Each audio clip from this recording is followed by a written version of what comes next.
Bismillahirrahmanirrahim. Assalamualaikum warahmatullahi wabarakatuh.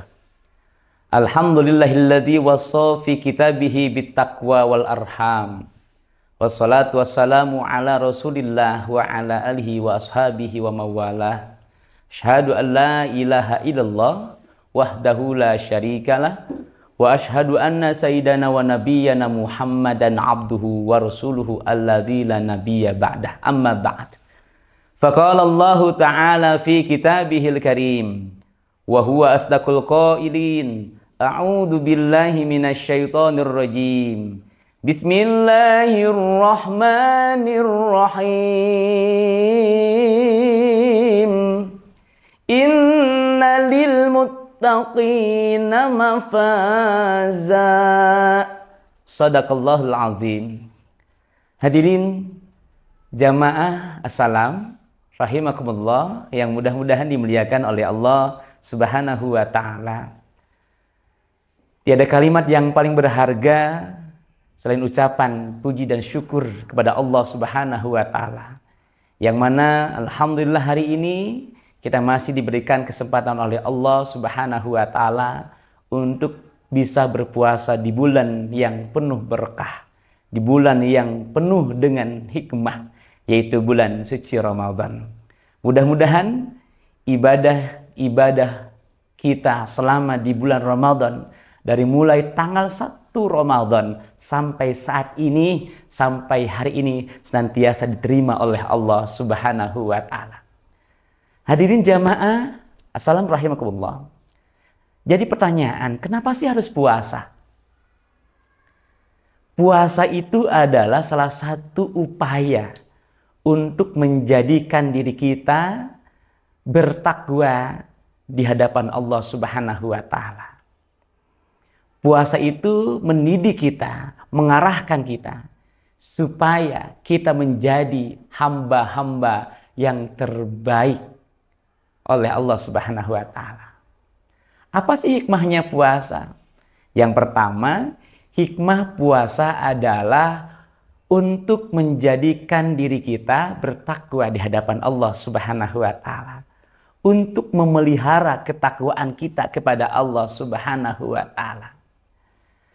Dalam satu ayat, Allah Subhanahu wa ta'ala menjelaskan, A'udzu billahi minasyaitonir rajim. Bismillahirrahmanirrahim. Innalil muttaqina mafaza. Sesungguhnya orang-orang yang bertakwa itu akan senantiasa meraih kemenangan. Orang-orang bertakwa itu akan meraih kemenangan. Tentu saja di bulan Ramadan ini kita dididik. Karena untuk menuju kemenangan itu membutuhkan proses. Kita tidak bisa mau makan langsung makan. Harus menanak nasi dulu, harus ngambil nasi dulu, selanjutnya kita makan. Dan tidak cukup dengan nasi saja, harus dengan lauk pauknya. Itulah proses puasa kita menjadikan diri kita takwa di hadapan Allah Subhanahu wa ta'ala. Yang kedua, hikmah puasa adalah memelihara tingkat kesyukuran kita kepada Allah Subhanahu wa ta'ala. Kenapa harus bersyukur? Karena begitu banyak kenikmatan-kenikmatan yang Allah berikan kepada kita semua. Dan kata Imam Al-Ghazali, ada 4 fadilah yang akan diberikan kepada hamba-hamba yang senantiasa bersyukur. Yang pertama, wazadaka minan ni'ami, akan ditambah-tambah nikmatnya. Yang kedua, waja'alaka mahbubam bainan nas, akan dicintai, disukai, disenangi oleh sesama manusia. Yang ketiga, kata Imam Al-Ghazali, wa hafidhaka min kulli adzan, akan dijauhkan, dipelihara oleh Allah dari segala musibah-musibah yang akan ditibakan ke dunia ini. Yang keempat, kata Imam Al-Ghazali, wa kullama aldahu, segala hajatnya, keinginannya akan dikabulkan oleh Allah. Begitu banyak hikmah puasa tentang syukur kita kepada Allah Subhanahu wa ta'ala. Hadirin jamaah salam rahimakumullah yang dirahmati Allah Subhanahu wa ta'ala. Begitu banyak hikmah-hikmah puasa. Di antaranya yang ketiga adalah sebagai bentuk ketaatan kita kepada Allah Subhanahu wa taala. Sebagai hamba-hamba yang taat, tentu saja akan melaksanakan segala perintah-perintah Allah dan menjauhi apa yang dilarang oleh Allah Subhanahu wa taala. Puasa bagi orang yang tidak beriman tentu saja akan berat untuk melaksanakannya.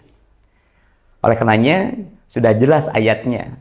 Allah Subhanahu wa taala berfirman, itu ayat dikhususkan untuk orang-orang yang beriman, tidak untuk kalangan umum. Tidak dikatakan ya ayyuhan nas, tetapi ya ayyuhalladzina amanu, dikhususkan orang-orang yang beriman. Dan orang-orang yang beriman tentu saja akan taat akan segala perintah Allah Subhanahu wa taala. Jamaah salam yang dirahmati Allah Subhanahu wa taala. Hikmah puasa yang keempat adalah supaya menahan syahwat kita. Di dalam diri manusia ada unsur-unsur nafsu. Yang pertama ada syahwat, yang kedua ada ghadab, yang ketiga ada natiqah. Orang yang berpuasa akan mengedepankan natiqahnya dan mengakhirkan syahwat dan ghadabnya. Tetapi orang yang tidak berpuasa akan senantiasa lebih mengedepankan syahwat dan ghadabnya, yang cenderung berbuat dosa dan kemaksiatan. Tetapi orang yang berpuasa akan bisa menahan syahwatnya. Ketika dia mau melakukan sesuatu yang melanggar aturan Allah, dia akan tertahan dan dia akan bisa menjauhkan dirinya dari apa yang dilarang oleh Allah Subhanahu wa taala. Mudah-mudahan hikmah-hikmah yang saya sampaikan ada manfaatnya dan bisa menjadikan puasa kita diterima oleh Allah Subhanahu wa taala. Kurang lebihnya mohon maaf. Wallahul muwafiq ila aqwamit thoriq. Assalamualaikum warahmatullahi wabarakatuh.